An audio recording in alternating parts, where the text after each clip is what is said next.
ته راځې نن په تبلیغیانو پسې کنځل کوې د یوې جړه د وجې ته په تبلیغ والا پسې کنځل کوې دا ته ډېر غټ ظلم کوې تبلیغیانو پسې کنځل کوي ظالمه ره دې ټول هر څه چې کوم ذمه دار به ته یې الله تعالی له به دې جواب ته ورکوې ځان نه به دې راته مفتی اعظم نه جوړو دوستانو څنګه چې تاسو ته معلومه ده چې ګل چاحت یا معاویه چې کوم هلک دی ټولې دنیا ته د دې خبرې پته ده چې هغه تبلیغ کې تللی او د تبلیغ نه بعد هغه دوباره بیا دغه خپل لانجو مانجو ته ورغوړېده دې باره کې به د سره څو ډېرې ضروري خبرې کوم ځکه چې زما حق جوړېږي زه په سوشل میډیا باندې د علما کرامو دفاع کوم نو ما له پکار دي چې زه په دې باندې لازم خپلې د خیالاتو اظهار په دې باندې زه لازم وکړم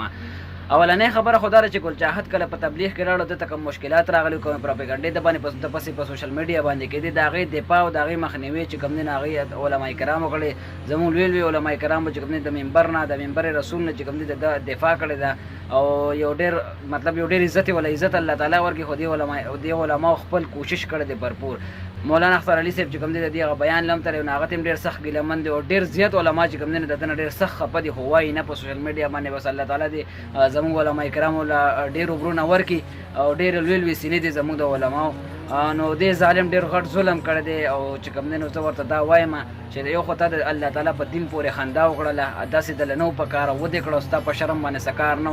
خو تا د علماو سپورټ واغسته علماو تاسو له دومره مینه درکړله نو تاسو له داسې نه و په کار داسې غلط کار تاله نه و په کار که چېرته تا مطلب ستا اراده وه دوباره دغه طرف ته تلو ته نو په سوشل میډیا باندې ځان دومره به دې نه وایرل کو ځان نه به دې راته مفتی اعظم نه جوړو چې کوم دی چې مفتی اعظم دې ځان نه جوړ کړو نو خلک به اوس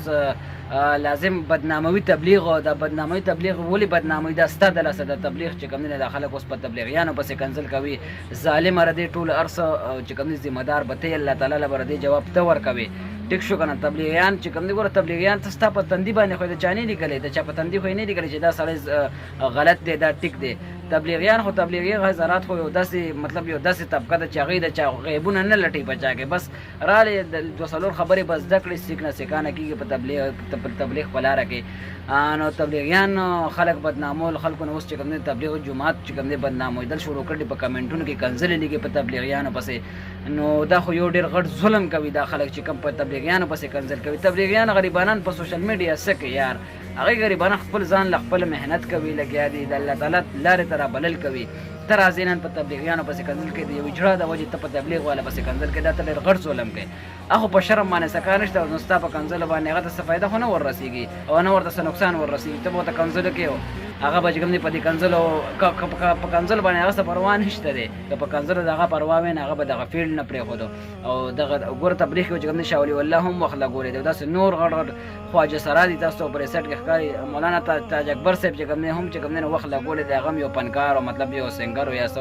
هغه هم په تبلیغ کې وخت لګولی تاسو وګورئ تاسو د هغه زندګۍ ته وګورئ د یو ظالم د وجې تاسو چې کوم دی تبلیغیان مه بدناموئ دا تاسو زما یو ډېر عاجزانه درخواست دی او بیا ورته په اخره کې هم د دې خبرې ډېر غټ مذمت زه ځکه کوم چې موږ د علما کرامو دفاع کوو علما زموږ خیرخوا دي چې کله ته د تبلیغ ته رالې علما در باندې خوشحاله علماو درله چې کوم دی دفاع کړې ده په سوشل میډیا باندې که تا ته څه مشکلات راغلي دي دا عالمان د سره شانه به شانه ولاړو تا د هغه عالمانو چې کوم دی د پټکي خاطر ونه کړو د ګیرې خاطر ونه کړو ته رالې تا بیا خپل ډمتوب شروع کړو په سوشل میډیا باندې سریام دې شروع کړو مطلب ستا نه جانه یره هم نه کېږي او که تا پسې په کمنټ کې چا بد رد ووایي نو ته بیا د هغه کمنټ منشن کړې او په کمنټ کې هغه ته هغه بکواس او کچه خوله ورته خوځوې مړه الله دې تباه و برباد کړه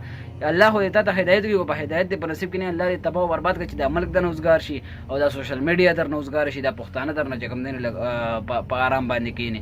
نو ویډیو در سره لازم شیر کړئ دوستانو او ور ویرسوئ دغه ظالم ته چې کوم ظلم ده کړی دی او کوم زیاتې د علما کرامو سره کړی او دین پورې ده کومه خندا کړې ده او که بل داسې یو ظالم چې کوم دی د دین نه کاروبار جوړوي نو انشاءالله مونږ به هغه داسې کاروبار ته پرېنږدو بھرپور چې کوم دی د هغه په مخالفت او د په خلاف به مونږ بھرپور اواز اوچتوو انشاءالله په سوشل میډیا باندې دا سوشل میډیا داسې پلیټفارم دی په دې باندې ګنده خلک غلط خلک چې کوم دی نو په دې باندې خپل ویډیوګانې کاروبارونه دغه کوي نو موږ هم پکار دی چې د هغې روکتام وکړو انشاءالله السلام علیکم ورحمة الله وبرکاته